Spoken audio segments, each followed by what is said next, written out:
Well, good afternoon, ladies and gentlemen. Welcome to the third installment of the Poulos Show podcast. So, we were talking briefly the last video I did, which is on the other side of Larchmont, New York. And as you could see, I'm on the other side, more towards town and the main street on what's known as Highway 1. Almost like Highway 1 in California. This Highway 1 will take you all the way to Boston, Massachusetts. So, let's talk a little bit about Larchmont. Larchmont had the Siouxsie Indian tribe here.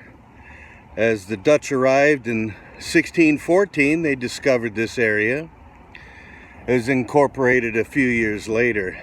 Larchmont derived its name from the larch trees that you find that were imported from Scotland. This fast-growing tree, therefore, was planted around the area.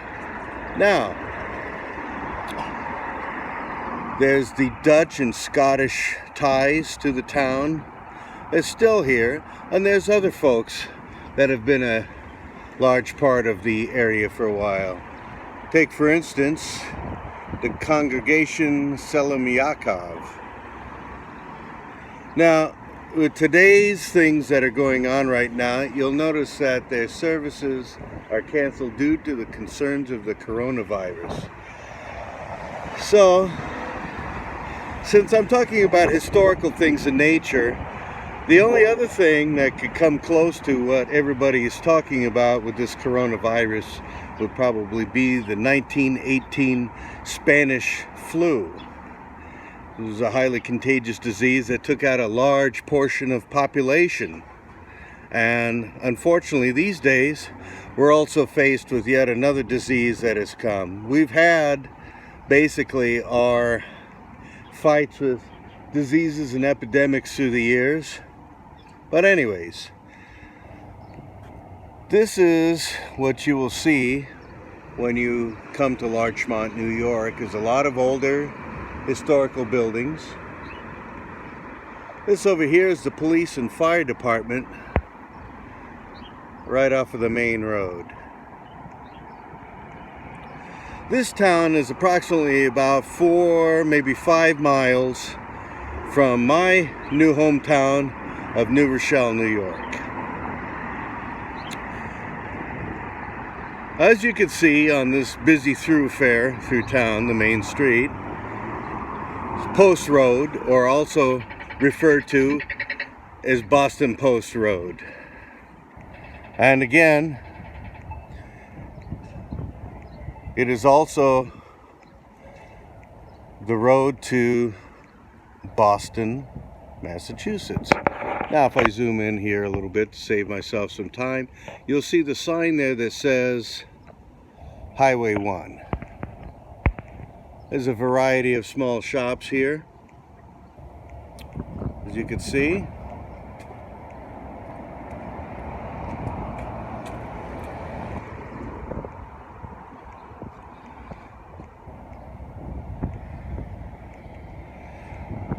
So what else can I tell you about it is that it's also, of course, part of Westchester County in New York, which is one of the more expensive places probably in the United States, actually, that one can call home.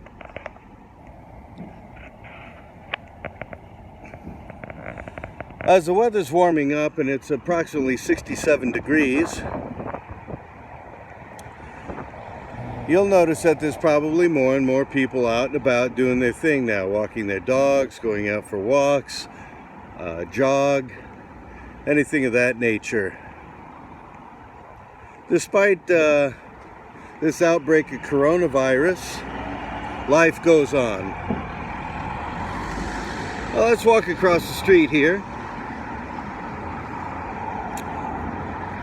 One of many of the yacht clubs in the area would be the Larchmont Yacht Club.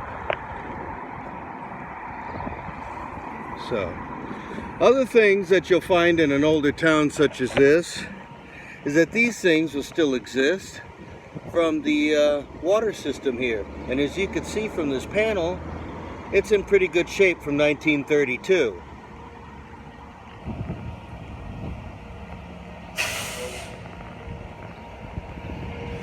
There's a good transportation system here in New York, as you're well aware of.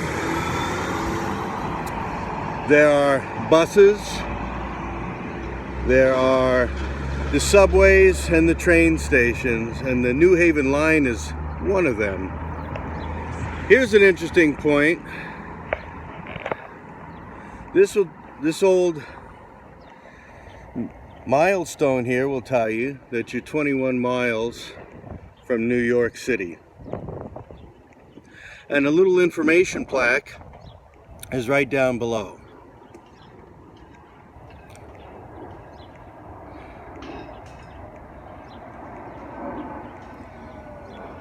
Originally erected in 1804. The police station once again.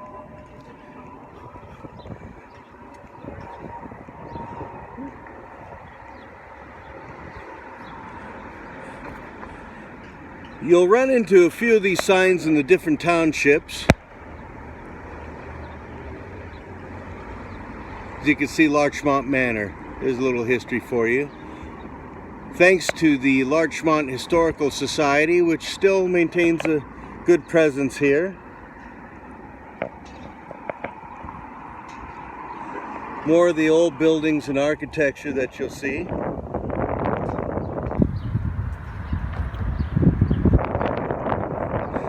It's a little breezy, so I apologize about the wind noise in this broadcast. Now then, we head up the road a little bit. There's going to be another point of interest that I would like to share with you.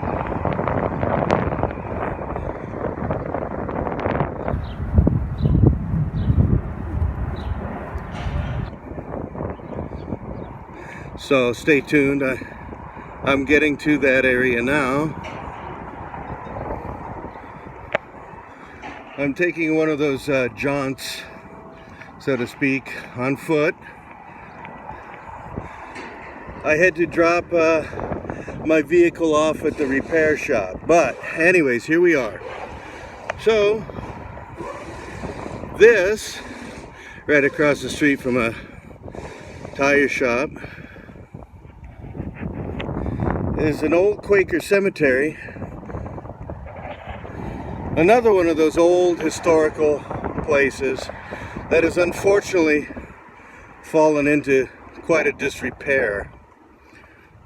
But the good news, and I got this from the Larchmont Historical Society, is there are plans to restore this and maintain it, which is good news considering before there's any more devastation wrought upon this cemetery from the elements and lack of care.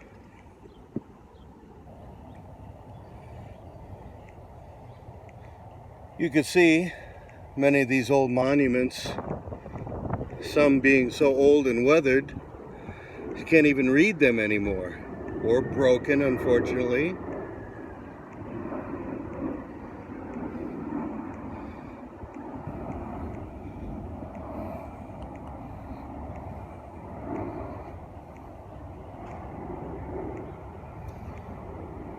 So you can see some of these go back quite a ways.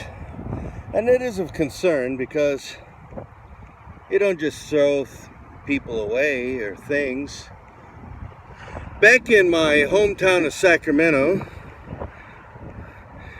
something like this did happen where the cemetery, after years of disrepair,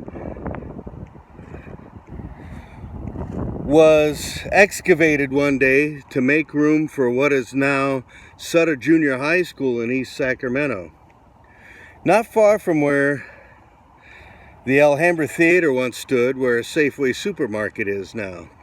I have a friend of mine, Matthias Bombal, who has done a fabulous film, and I'm not saying that just because I appeared in it, but he wanted to cover a real lost gem of Sacramento, the Alhambra Theater.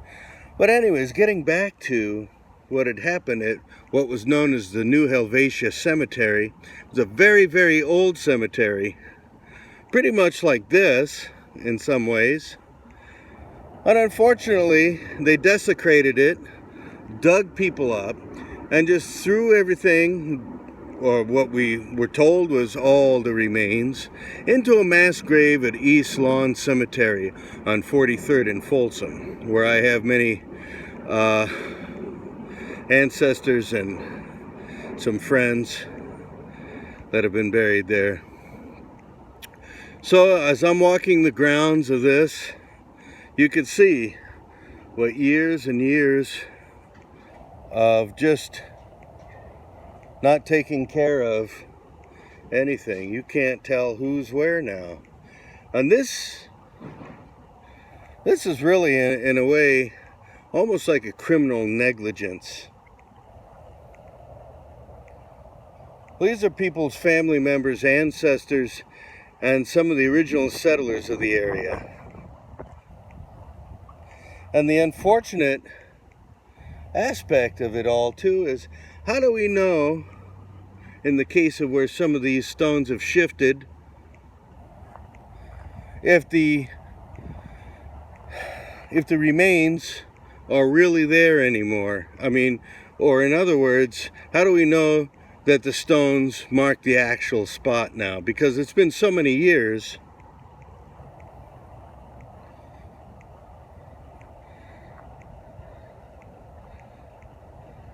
Again, it's very difficult to read these.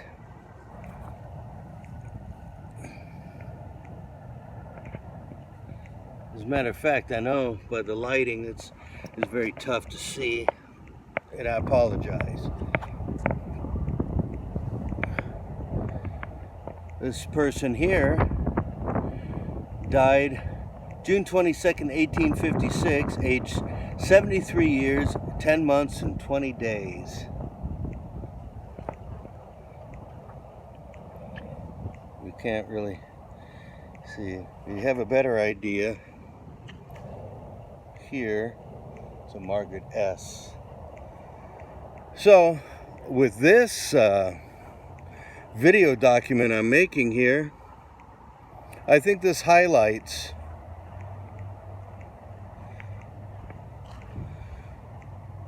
how bad it is.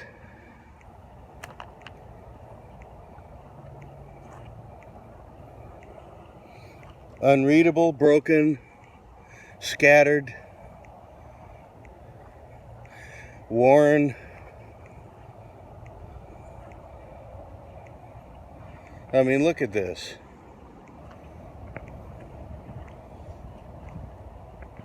Pretty good chances that a lot of these people have been forgotten. I get emails all the time. I also belong to a page called Find a Grave, and I've added musicians or photos of otherwise non-photographed memorials on the page. I found one of the early practicing doctors and was able to attach a copy of the story in the newspaper of 1844. Now, this is another reason why things are what they are.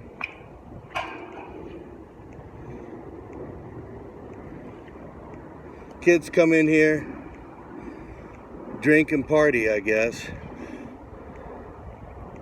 I have to tell you though, if that is the case,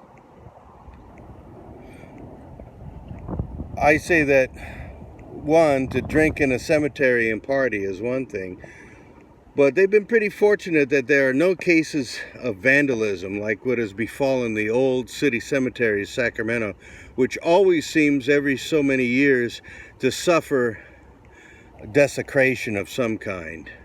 Now, here's one that is fairly readable.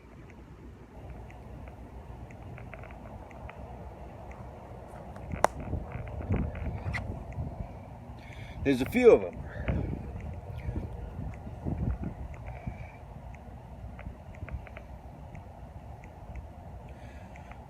Now, this was an extremely old age to live to. There is a road around here that is named Quaker Road.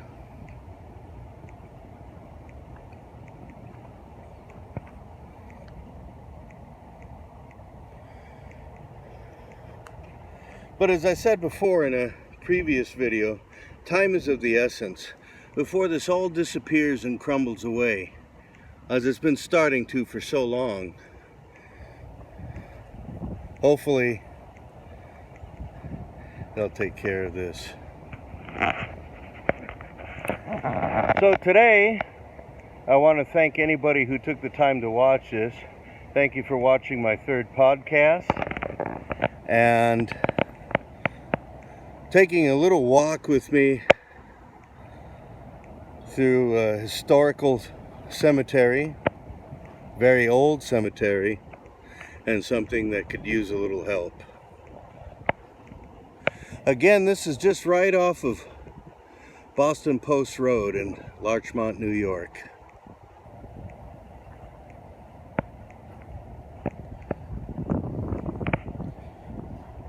The funny thing is, the locations of some of these old cemeteries are like literally right next to restaurants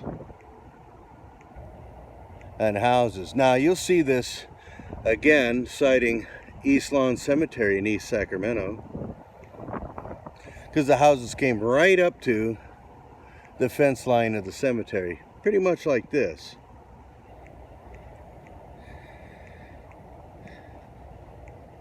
So again, thank you for joining me. Everybody have a great day. It's a beautiful day today, breezy, partly cloudy, and now about 68 degrees here on the East Coast.